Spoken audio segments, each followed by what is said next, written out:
지난 시간 말씀에 하나님은 특별하시지만 우리에게 찾아오실 때에는 우리가 지극히 알 수 있는 방법으로 일상 속에 찾아오신다 했습니다.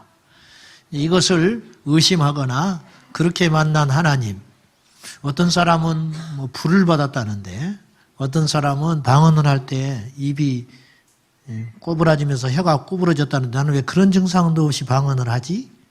그래서 내가 받은 방언은 소위 말하는 마귀가 준 것은 아닐까?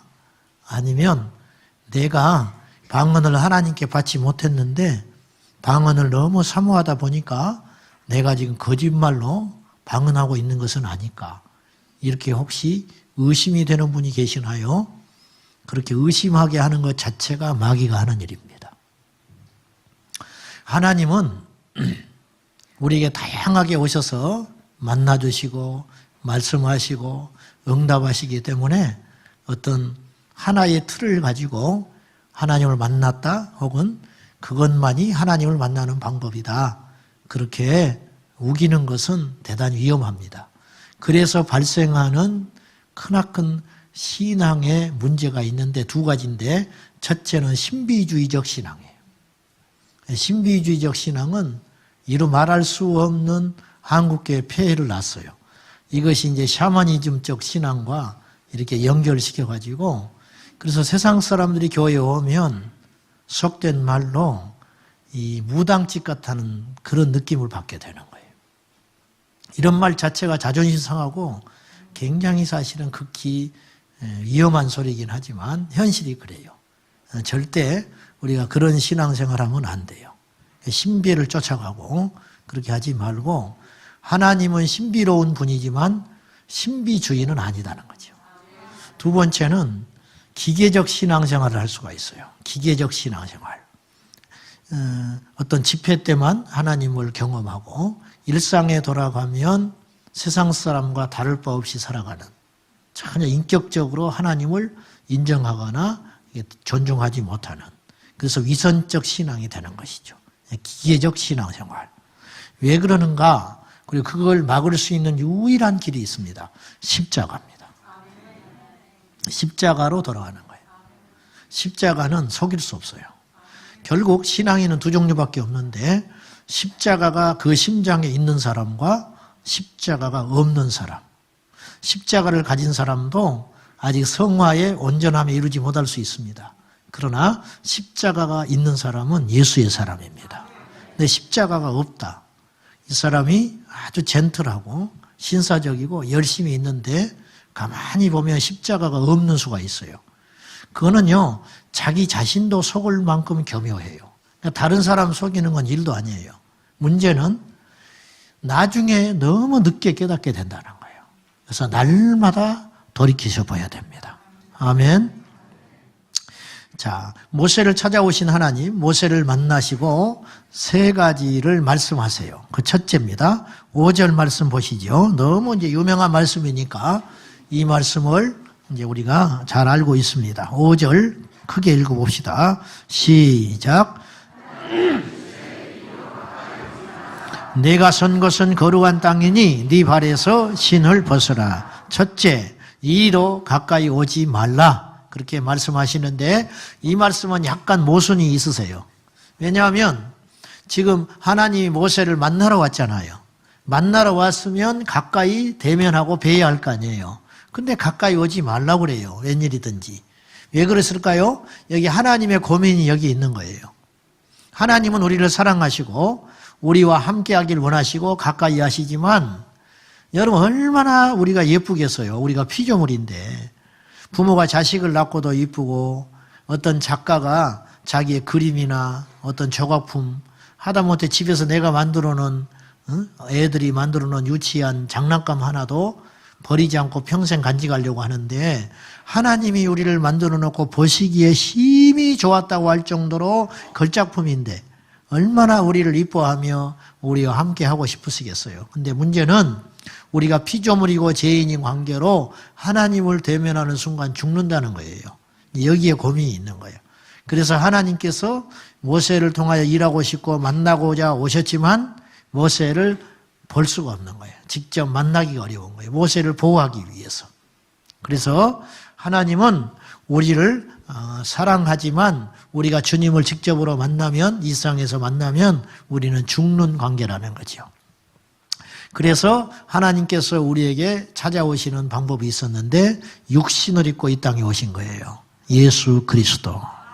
예수 그리스도. 우리가 때때로 하나님의 사랑을 의심할 때가 있습니다. 사실은. 왜냐하면 저는 이제 교회 목회를 하면서 우리 성도들 속에서 그런 상황을 자주 목격을 했는데, 우리 아이의 장래가 달린 일이에요. 대학교 입시. 근데 평소에 수준 실력으로만 그냥 모의고사 정도의 성적만 나와도 그냥 어느 정도 대학을 갈 수 있는 거예요. 근데 웬일인지 시험 당일날 시험을 망쳐버렸어요.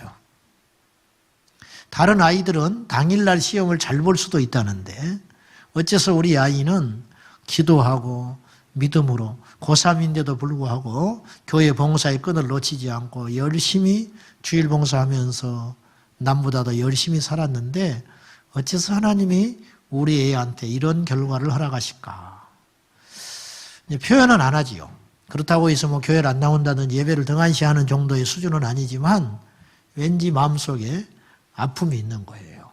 그런 걸 알기 때문에 목사는 고통스러운 거예요. 왜 그럴까? 그때 우리가 하나님의 존재까지는 의심하지 않지만 하나님이 어째서 나한테 이리 하실까? 그런 생각들이 우리 안에 들려오는 건 사실 아닙니까? 그때 우리가 하나님의 사랑을 의심할 수 있습니다.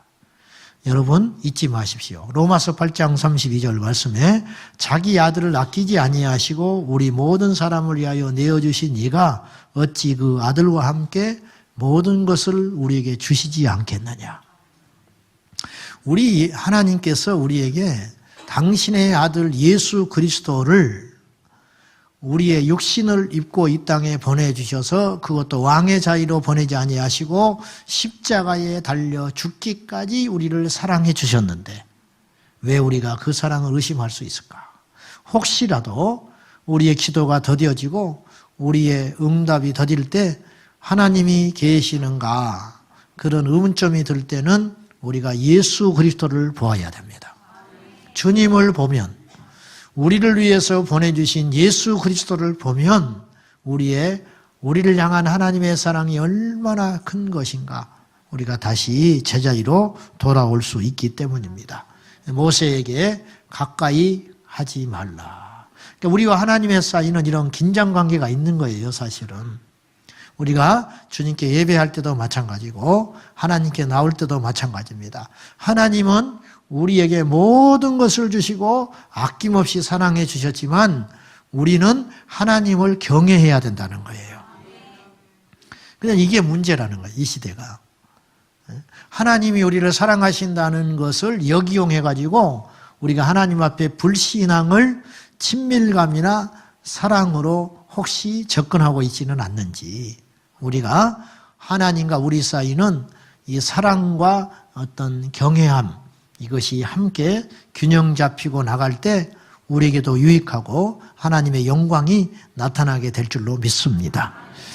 두 번째, 주님이 말씀하시는 것은 이것은 거룩한 땅이라고 선포하십니다. 이것이 거룩한 땅이다. 아시다시피 모세가 하나님을 만났더니 호렙산 시내산은 지극히 평범한 산이었다는 걸 아시지요? 처음 간 산이 아니에요. 뭐 대단한 산이 아니라는 거예요. 훗날에 하나님의 산이라고 이름이 붙여진 것뿐이지 그만한 산은 또 있을 거 아니에요. 그보다 더 높고 더 멋진 풍경을 가진 산은 이 세상에 얼마든지 있을 거 아닙니까? 근데 왜 하나님께서 호렙산에 떨기나무 가운데 지극히 평범한 가운데 오셨을까? 그냥 하나님이 결정하신 일인데 그곳에 임할 때 그곳이 거룩한 것이지 애초에 거룩한 곳이 아니라는 거예요. 이 성전에 하나님이 계시기 때문에 가치가 있는 것이지, 보석함에 보석이 담겨 있을 때 그것이 가치가 있는 것이지, 그것에 쓸모없는 아이들의 장난감이 담겨져 있다면 이 보석함이 무슨 가치가 있겠습니까? 여러분, 애초에 거룩한 것은 없습니다. 주님이 거룩하게 여겨주실 때 거룩한 거예요. 우리가 하나님을 모를 때 얼마나 패역하게 살았습니까? 이루 말할 수 없이 더럽고 악한 죄인들이 저와 여러분들 아닌가요? 그런 우리를 하나님께서 만나주시고 깨끗하게 하셔서 예수의 의의를 입혀주신 거예요. 그래서 마귀가 우리를 무서워하는 것이에요. 그래서 우리가 하나님의 나라의 자녀가 된 거예요. 집 나간 둘째 아들 탕자가 밖에서 온갖 죄를 다 저질렀어요. 아버지의 명예를 떨어뜨리고 재산을 뺏어가 재산을 미리 받아가지고 갔습니다. 그런데 거짓골이 돼서 돌아왔잖아요. 그러나 아버지는 그에게 다시 사랑의 옷을 입혀주고 목욕을 입히고 잔치를 배설할 때 이 아들이 다시 아들의 권위를 갖게 되는 거예요. 애초에 인간은 하나님의 피조물로서 존귀하게 살았으나 악한 마귀의 깨에 빠져서 죄와 타협하는 순간 우리 인간은 탕자처럼 버려진 자가 되었는데 예수 그리스도의 피의 공로로 말미암아 우리를 부르시사 의의 자녀 삼아 주셨다는 거지요. 이게 하나님의 은혜입니다. 야곱이 그의 형의 얼굴을 피하여 밧단 아람 여삼촌 집으로 피신 갈 때 그가 누운 광야는 원래 루스 땅이었습니다. 원래 이름이 루스라는 말은 아몬드 나무라는 뜻이랍니다. 그러니까 왜 루스라고 이름을 붙였을까? 그곳에 아몬드 나무가 제법 있는 거예요. 평범한 광야다 그 말이에요. 그런데 그곳에서 야곱이 꿈을 꾸고 환상 중에 사닥다리 환상을 보고 그곳에 돌베개에 베었던 그 돌을 세워놓고 하나님을 예배하며 그곳의 이름을 무엇이라고 불렀냐면 베델이라 불렀어요. 하나님의 집. 여러분, 이곳에 살인자 집단이 있으면 이곳은 범죄한 곳이에요. 그러나 하나님을 예배하는 곳이기 때문에 성전인 것뿐이에요. 이 마이크가 노래방에 가 있으면 노래방 마이크일 것입니다. 그러나 이 마이크가 성전에 있기 때문에 하나님의 말씀을 전해주는 도구가 되듯이 작년에 제가 시카고 기도의 집 교회에 노숙자 사역하시는 그 목사님 뵙고 같이 있다 왔을 때 그곳이 예배하는 그곳은 건물이 약 100여 년 된 아주 낡은 건물이었습니다. 그리고 지하에 있었어요. 우리 교회하고 아주 흡사하게 생겼어요. 이렇게 가운데 기둥이 2개가 버티고 있는 우리 교회하고 비슷한 어떤 모습이었어요. 근데 그것이 원래 어떤 곳이었냐면 소를 잡아 도축하는 도축장이었다고 그래요. 100여 년 전에는 그것이 노동자들에 의해서 소가 죽여지고 피 흘려지고 땀 흘리는 곳이었어요. 생존의 터. 그런데 그것이 방치되어 있다가 이 목사님이 가셔서 녹수자들과 함께 성령을 받고 말씀을 나누고 은혜를 받고 예배드리고 찬양하는 거룩한 성전이 된 거예요. 그곳에는 외부에 십자가도 하나 없었어요. 밖에서 볼 때는 창고에 불과했습니다. 근데 그곳에 변화된 또 하나님의 생명의 역사가 일어나는 기적의 현장인 걸 제가 봤어요. 노숙자들이 수십 명이 앉아 있는데 냄새가 안 나요. 냄새가 안 나는 게 아니에요. 하나님이 은혜를 베풀어 주셔서 그곳에 예수의 향기를 뿌려줬다고 저는 믿어요. 처음에 굉장히 걱정했죠. 한국인 노숙자도 그런데 외국인 노숙자는 오죽하겠냐. 근데 전혀 냄새가 안 나는 거예요. 들어갈 때 잠깐 나고 냄새가 안 나는 거예요. 어떻게 이런 일이 가능할까? 지하인데 환풍도 되지 않는데 이게 하나님의 은혜구나. 그곳이 주의 성전으로 그렇게 쓰임받고 있더라고 말이에요. 그곳이. 담배를 물고 세상의 노래를 지절거리던 그 입술이 변화되어 하나님을 찬송하고 전도하는 입술로 바뀐다면 그것이 하나님이 승리하는 사건 아닙니까? 죄짓고 쾌락을 쫓으며 세상의 성공을 향하여 달려가던 나의 땀방울이 주님을 위해 흘리는 봉사의 땀방울로 바뀌었다면 그것이 승리가 아닌가요? 이단자들이 트집을 잡는 것이 성탄절 12월 25일이 성탄절이 아닌데 왜 이교도의 날인데 성탄절로 지키느냐. 그런 소리 많이 들어봤죠. 또 일요일 아니냐. 선데이, 태양을 숭배하는 날, 그날인데 왜 일요일 날 예배를 드리려고 하느냐. 안식일을 지켜야지. 저는 역으로 이렇게 말을 하고 싶어요.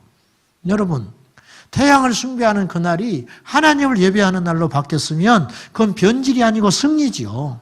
그렇지 않아요? 석가탄신일 날 주님이 오시는 날로 우리가 만약에 우리나라가 국경일로 제정하여 그런다면 그것이 승리이지 어찌 그게 변질입니까? 아니잖아요. 1990년대 우리는 잘 모르지만은 저희는 세대가 젊어서 온 나라를 시끄럽고 발칵 뒤집힌 사건이 있었어요. 그건 살인마 고재봉이 도끼로 6명을 때려 죽였어요. 군인 가족, 부부와 아이들 셋을 자고 있는 아이들을 도끼로 머리를 때려 죽이고 가정부가 놀래서 도망갔는데 쫓아가서 도끼로 가정부까지 때려 죽였어요. 그래서 도합 6명을 도끼로 때려 죽여서 현장에서 잡혔습니다. 그래가지고 도망가 있다가 잡혔어요. 근데 이 고재봉이가 이제 감옥에 들어갔는데 감옥에 들어가면 왕초가 있다잖아요.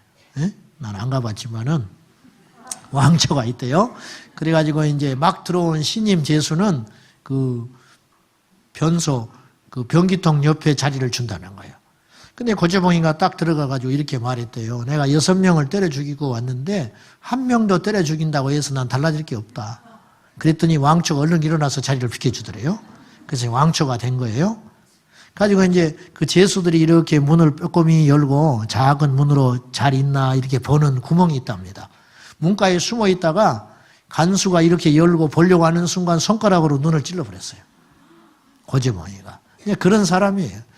뭐 이 사람에게는 소망도 없고 부끄러운 것도 없고 꿈도 없고 미래가 없는 사람이에요. 이제 끝난 사람이잖아요. 이제 죽기만을 기다리는 사람. 이 사람이 제일 망가지고 무서운 인생 아니에요? 이런 사람에게 무슨 힘이 있겠어요? 무슨 능력, 무슨 소망이 있겠어요? 인천에 사는 어떤 집사님이 새벽 기도를 갔는데 하나님이 계속 말씀하시는 거예요. 고재봉이를 전도해라. 하나님, 온 나라 사람이 다 예수 믿어도 고재봉이는 안 됩니다. 근데 새벽마다 하나님이 찾아오셔서 고재봉이에게 가서 전도해라, 전도해라 그러시는 거예요. 하나님 고집이 세잖아요. 뭐 이길 수가 없는 거예요. 그래서 복음을 전했어요. 하나님이 하시니까 이 고재봉이가 예수 믿고 완전히 변화됐습니다. 가지고 이제 사형 언도는 받아놨고 그 몇 개월 사는 동안에 얼마나 신실한 그리스도인이 되었는지 인정을 받은 거예요. 그래서 고재봉이가 어느 날 청원을 했다고 그래요.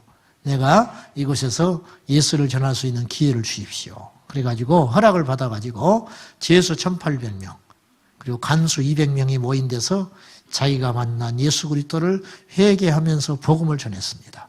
그때 예수 믿겠다고 일어나 작정한 사람이 1800명.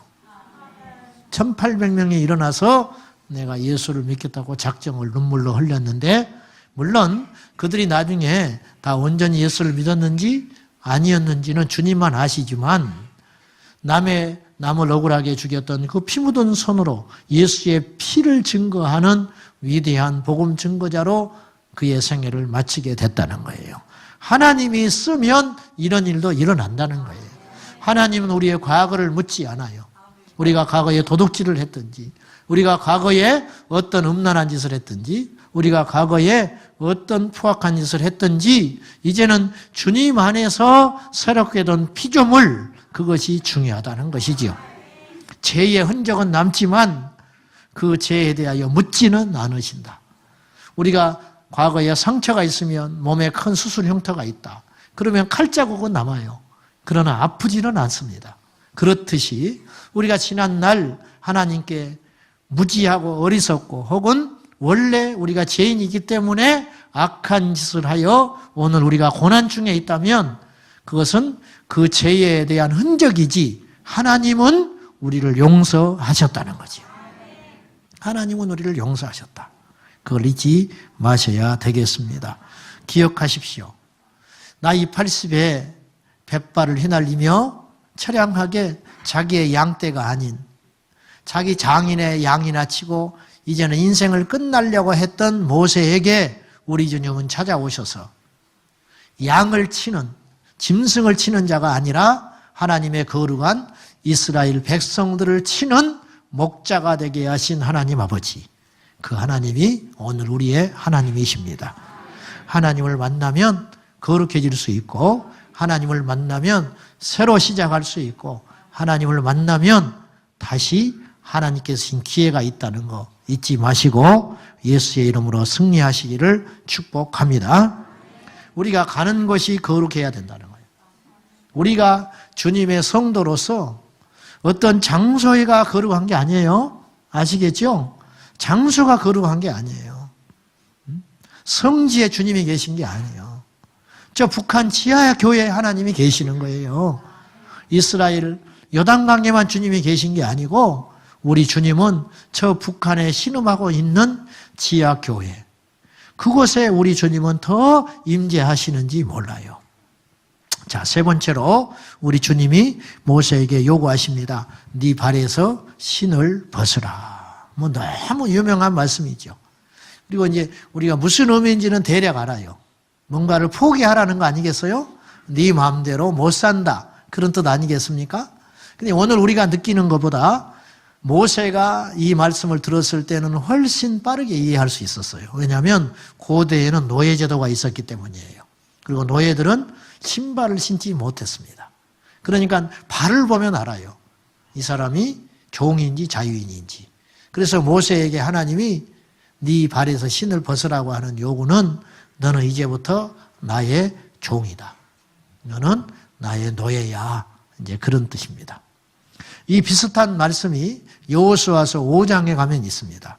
여호수아서 5장 15절에 보면 하나님이 보낸 여호와의 군대 장관이, 군대 대장이 여리고 성으로 가는 길에서 여호수아를 만나서 이곳은 거룩한 곳이니 네 발에서 신을 벗으라, 그렇게 요구해요.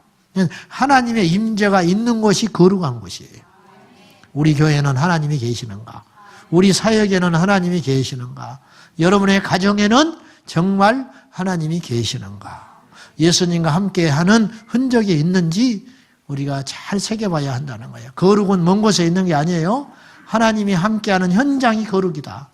이 시간만이 예배가 아니에요. 그래서 누차 말하지만 어제 이제 태국에 갔다 와가지고 저녁에 이제 우리 식구 세 사람이 밥을 먹게 됐어요. 밥을 먹으면서 내가 문득 물어봤어요. 우리 애한테. 엄마가 예수 믿고 좀 변한 것 같으냐? 내가 그랬더니 안 변했대. 그래서 나를 물어봤지. 나는 변한 것 같아? 그랬더니 지체 없이 말하더만요. 안 변했다고. 와, 어쩌면 그렇게 상처를 주는지. 내가 물었지. 너는 변했냐? 안 변했지. 자기도 안 변했다. 우리 집은 안 변한 집이야. 우리 집은 하나도 안 변한 집이야. 도대체 어떻게 되는지 모르겠어요. 그냥 웃었지만 웃을 수만은 없는 문제 아닌가. 제 신앙의 열매는 우리 여러분이 아니고 사실 우리 가정일 텐데, 내가 죽기 전에 변했다는 소리는 들을 수 있을까? 정 안 되면 협박이라도 해가지고 변했다는 소리를 받아내야 되겠다. 다시 나를 한번 많이 돌아보는 시간이었습니다. 여러분, 노예는 노예 표가 납니다. 종은 종의 표가 난다는 것이죠. 네. 종은요, 아무런 자유가 없지만 종에게 한 가지 유익한 게 있어요.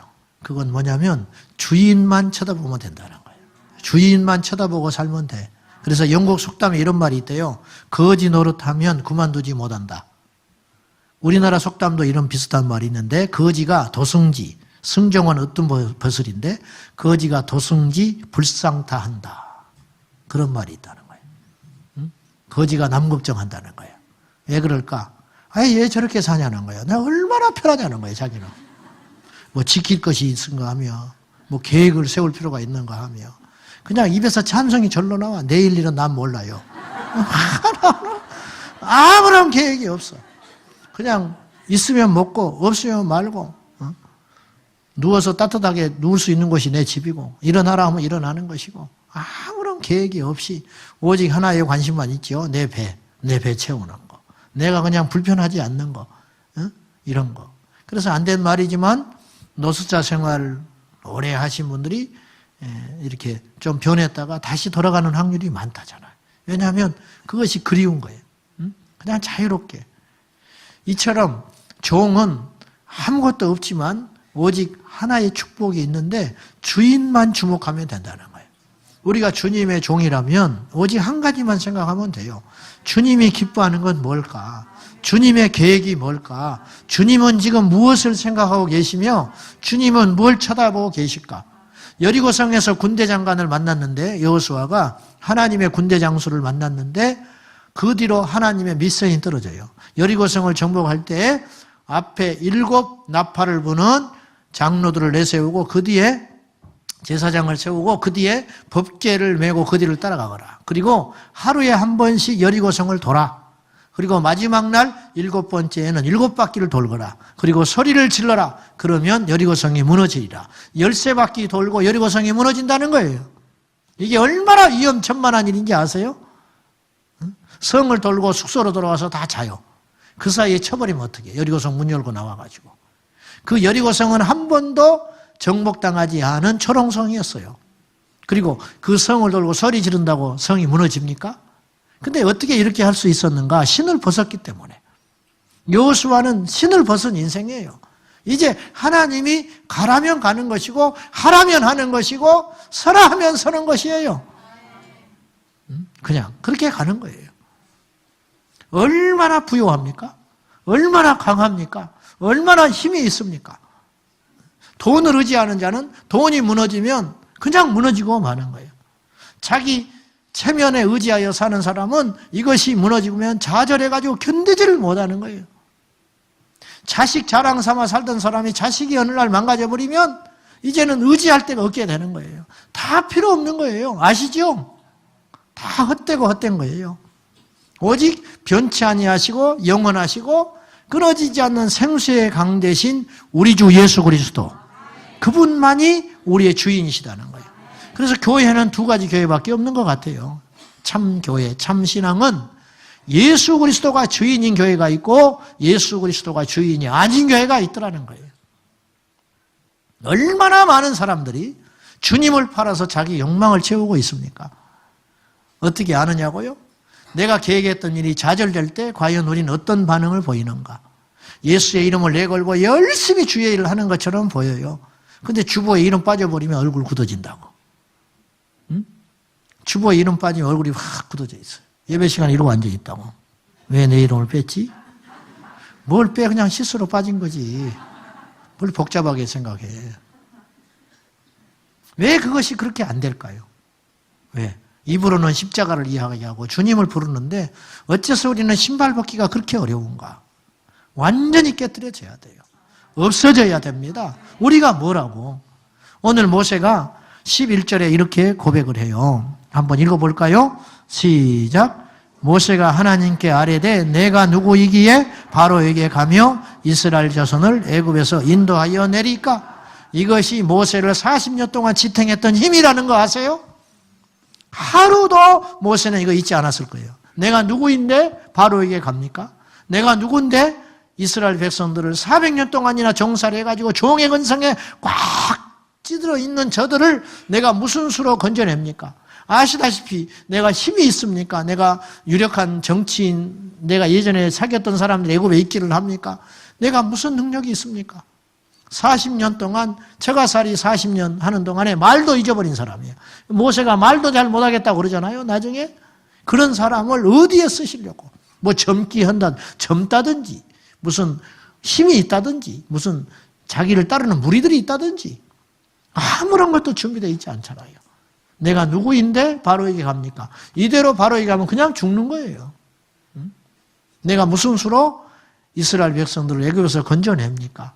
근데 이것이 하나님이 함께하는 조건이 됐어요. 여러분, 우리가 약하고 아무것도 할 수 없어 하고 여길 때 그때가 정상이에요. 그때가 지금 제대로 가 있는 거예요. 많은 사람들이 뭔가를 이뤄놓은 다음에 이뤄놓은 그것을 의지해요. 사람을 의지한다고.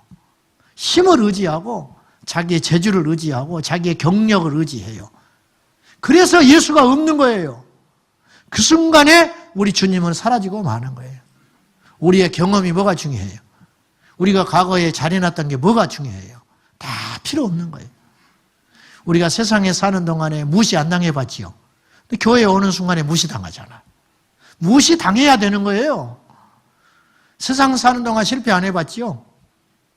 주님 앞에 와서 어떤 일에 대하여 실패하고 넘어져 봐야 돼요. 그래야 우리의 실체를 알게 되는 거예요. 막 그 시간이 되면 견디지 못하지요. 잠 못 자지요. 아십니까? 하나님이 나를 빚어가고 있는 과정이라는 거 아세요? 깎아가고 있다는 거 아십니까? 적절한 예인지는 모르겠지만 조조가 적벽대전에서 80만 대군을 일구고 갔다가 유비 선견 연합군 5만 명한테 져버려요. 80만이 어떻게 5만에 집니까? 제갈공명의 계책에 의해서 완전히 망해버려요. 그리고 도망 나와가지고 겨우 목숨 유지하고 끙끙 앓고 누워 있습니다. 그때 자기의 충실한 군사 허저가 통곡을 하고 울어요. 그 울소리를 듣고 나가가지고 허저를 위로합니다. 위로하면서 조조가 이런 말을 해요. 우리는 그동안 너무 몇 년 동안 승승장구해왔다. 이제는 질 때가 되어서 진 거다. 패배를 해봐야 된다. 이제 우리는 다시 일어나게 될 것이고 우리는 그들보다 더 강하다. 아직 강하다. 그렇게 위로하는 걸 봐요. 여러분 맞아요. 우리는 무너질 건 무너져야 돼요. 깨어질 건 깨져야 돼요. 우리의 실체가 여지없이 드러나야 돼요. 교회 생활이 이렇게 힘들지? 가정생활이 이렇게 힘들지? 힘든 줄 몰랐어요? 그 힘듦의 과정을 통해서 나의 숨겨있던 교만과 아집과 하나님 앞에 그릇된 어떤 모습들이 여지없이 드러나는 거예요. 여지없이. 직장생활하면서 한 번도 지각 한 번 해본 적 없고, 직장생활하면서 남한테 한 번 욕 한 번 얻어본 적도 없고, 상사에게 얼굴 한 번 붉힌 적도 없고, 부하들에게는 존경받는 사람이요. 그리고 멋지게 명예퇴직 해가지고 교회에 왔는데 어째서 교회에 오니까 이런 일이 많냐? 몰랐어요? 하나님이 나를 그렇게 만들어가고 빚어가는지를 몰랐냐고요. 그런 사건을 통해서 여전히 우리는 내가 이거밖에 안 되는구나. 내가 아직 내 인생의 주인이었구나. 내 인생을 내가 핸들링하고 있었구나. 이것을 일찌감치 깨달아야지요. 우리가 뭐가 있다고, 뭐가 잘났다고. 아무것도 아니에요, 우리들은. 우리 주님이 우리를 통해 일하시는 그 흔적만 남는 거예요. 가나안 땅에 들어가려면 모세가 일본으로 달려 들어가야 돼요. 근데 하나님이 모세 안 데려가시잖아요. 너는 여기까지. 우리 인생에 유통기한이 있다는 거 아십니까? 우리가 하나님께 쓰임받는 기간이 있어요. 그거 끝인 거예요. 그리고 나서 아낌없이 사라지는 거예요. 모세는 무덤이 없는 사람이에요. 모세는 가나안 땅을 밟지 못하고 바라보고 죽였어요. 얼마나 잔인해요, 하나님이. 바라보되 들어가지는 못한다. 그러나 모세는 실패한 인생 아닙니다. 왠지 아세요? 광야 40년 동안 하나님이 함께 하셨기 때문에. 이거 아시나요? 하나님이 함께 하지 않으셔도 세상에서 잘 될 수 있다는 거. 얼마나 이게 무서운 일인지 아십니까? 하나님이 함께함에도 불구하고 우리 삶에는 고난이 있을 수 있습니다. 그러나 그것이 복입니다.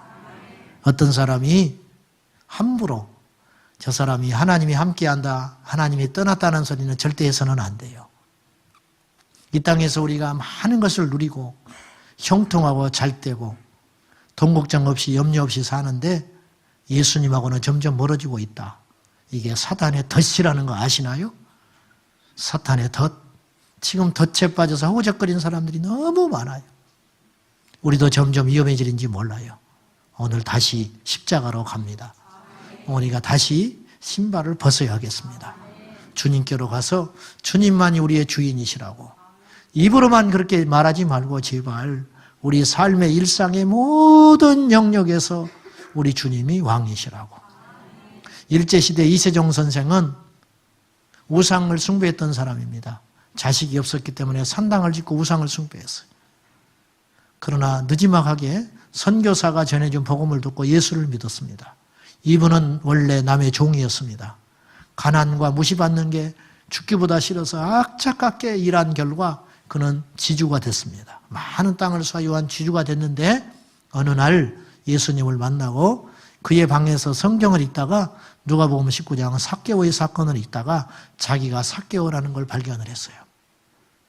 힘없는 사람들, 춘궁기 넘지 못하는 사람들에게 고리로 식량을 빌려주고 땅을 뺏는 일들이 그 당시 지주들에는 일상적으로 일어나고 있었기 때문에 자기도 그렇게 살아온 거예요.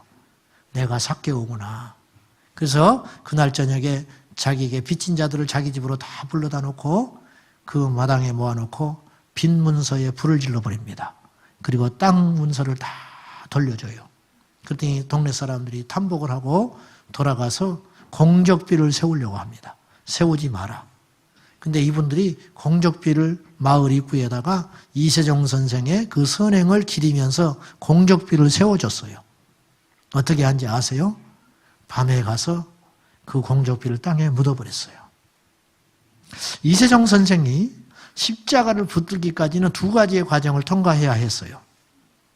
하나는 막대한 물질의 손해. 빚을 다 탕감해 준다는 건 쉬운 일은 아니었을 거예요. 두 번째, 이것도 힘든 일인데 우리가 어떤 주님의 일을 해낼 수 있어요. 어렵지만 해낼 수 있다고 칩시다. 그 다음에 천사가 돌아와요. 칭찬과 영광이 돌아올 때 그거 거부하는 거 쉽지 않습니다. 누군가 여러분에게 박수를 보내고 칭찬할 때 아니라고 하면서 주님이 하셨다고 하면서 속으로는 즐기고 있지 않습니까? 나는 그렇더라고. 아닌 척하면서 즐기잖아요. 이게 더 더러운 거예요. 이게 더 나쁜 놈이에요, 사실은. 저는 이제 내성척이라 그런 걸 잘 못하지만은 이번에도 우리 태국에 가서 그 통역해 주는 선교사님이 너무 고맙다고 이렇게 선교사님하고 이렇게 칭찬하고 격려했던 이분이요. 막 손을 이렇게 들면서 하나님께 하나님이 하셨다고 막 이렇게 하는 거예요. 나는 그렇게 못해, 창피해서. 근데 이분은 이렇게 몸이 배어 있더라고. 나는 그게 쇼로 안 보였어요. 이분이 정말 예수 만난 분이구나. 이분이 정말 훌륭한 분이구나. 가끔 가다 보면 그런 분을 만나게 돼요. 이렇게 칭찬을 하고 한다든지 하면 하나님이 하셨다고 아니라고 막 선살에 치는 것을 보면 참 대단하다. 이런 생각이 들지 않아요? 맞아요. 빚을 탕감해 주는 건 엄청나게 힘들고 큰 일인데 공적비를 세워졌을 때 그러지 말라 하고 돌아서서 웃을 수 있다는 거예요. 그런데 이세종 선생은 그것을 묻어버렸다는 거죠. 주님의 사람은 이래야 된다는 거예요. 디모데전서 1장 12절에 바울은 이런 고백을 했습니다. 나를 능하게 하신 예수 그리스도께 내가 감사함은 나를 충성되이 여겨 내게 직분을 맡기심이니.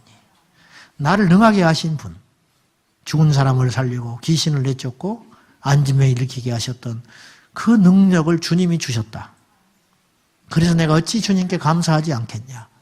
그리고 나는 원래 불충한 자요, 비방자요, 박해자요, 폭행자였는데 주님이 나를 예쁘게 봐주셔서 충성되이 여겨주셔서 직분을 맡긴 것뿐이다. 이 마음. 그래서 바울은 변질되지 않고 롱런할 수 있었다는 거예요. 얼마나 많은 사람들이 하나님 앞에 멋지게 쓰임받다가 마지막에 말로가 비참하게 끝이 납니까? 그 이유가 무엇이죠? 십자가를 잊어버렸기 때문이다. 십자가를 놓치지 마세요. 아직도 그렇게 자랑할 게 많습니까? 아직도 그렇게 할 말들이 많습니까? 결국 우리의 대화들의 마지막에 가면 이거예요. 나는 너보다 똑똑하다는 소리예요. 결국 그 소리의 결론이에요. 신앙인의 대화도 다르지 않아요.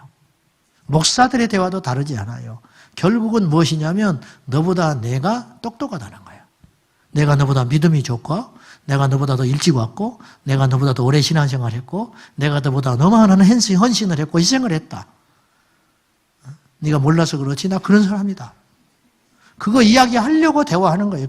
결국에 가서는 그 이야기예요.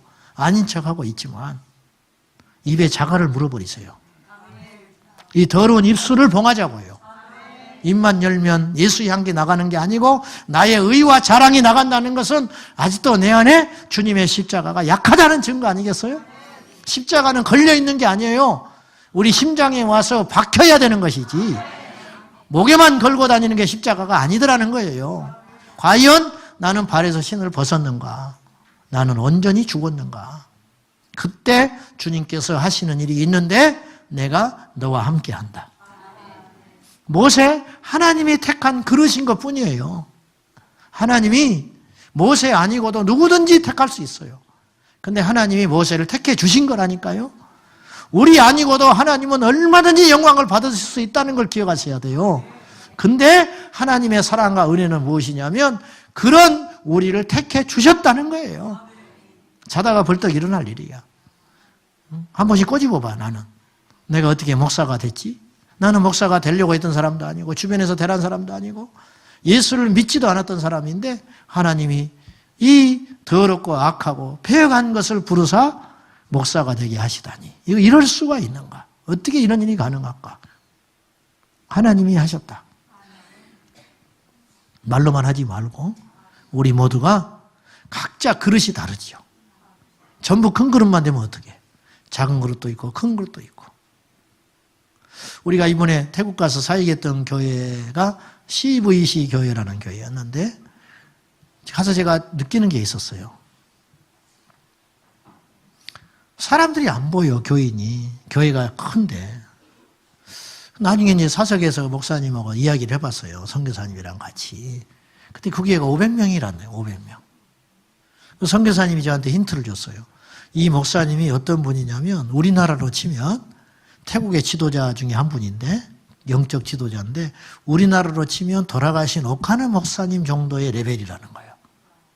얼마나 겸손하신지 몰라. 겸손한 것 같아. 나는 말을 못 알아듣지만은 겸손하신 것 같아. 근데 500명의 교인인데 낮에 사람들이 없는 거예요. 우리 교회하고 내가 비교를 해봤어. 우리 교회는 낮에 사람이 드나들고 기도하고 봉사하고 북적북적 하잖아요. 한국 교회하고 차이가 있구나. 놀랍게도 이 교회가 60개 교회를 개척했어요. 내가 충격을 받았어. 우리는 뭔가? 물론 그 교회에서 하나를 개척한다는 것과 우리나라에서 교회 하나를 개척한다는 건 개념 자체가 다르겠지만은 물가나 이런 걸 생각할 때 놀라운 일 아닙니까? 흩어지는 교회구나. 진짜구나. 여러분, 좀 큰 그림을 그려보세요. 주님의 나라에 무엇이 유익한가? 제발 좀 큰 그릇을 그려보자고. 큰 그림. 나의 유익을 구하지 말고 상대방의 유익을 구하고 사람의 유익을 구하지 말고 하나님의 유익을 구하면서 신앙생활할 수는 없을까? 그것이 예수님이 주인인 교회는 아닌가? 우리가 한번 깊이 생각해 볼 필요가 있습니다. 여러분, 우리 인생의 주인은 누굽니까? 예수 그리스도. 그분 앞에 잠잠합시다. 그분이 일하시도록 우리를 내어드리는 믿음의 사람들 다 되시기를 주 예수 그리스도의 이름으로 축복합니다. 기도하겠습니다. 하나님, 약하고 무능하고 패역하고 완악한 저희들을 부르사 주님의 나라에 작은 벽돌로 삼아주셔서 감사합니다. 하나님 아버지, 다시 한번 우리가 십자가의 자유로 갑니다. 우리가 드러나지 않기를 원하며 우리가 하나님 앞에 온전히 숨겨진 자로 하나님의 비밀 병기로 아름답게 오래도록 쓰임받게 하여 주십시오. 우리가 가는 곳마다 예수님의 향기 드러내게 하시고 우리가 가서 일하는 곳마다 현장마다 주님의 일하심만 나타나게 하여 주시옵소서. 아직도 신을 벗지 못한 자들이 있다면 오늘 다시 한번 주님의 종의 자리로 갑니다. 주여 붙들어 주시옵소서. 예수님의 이름으로 기도하옵나이다. 아멘.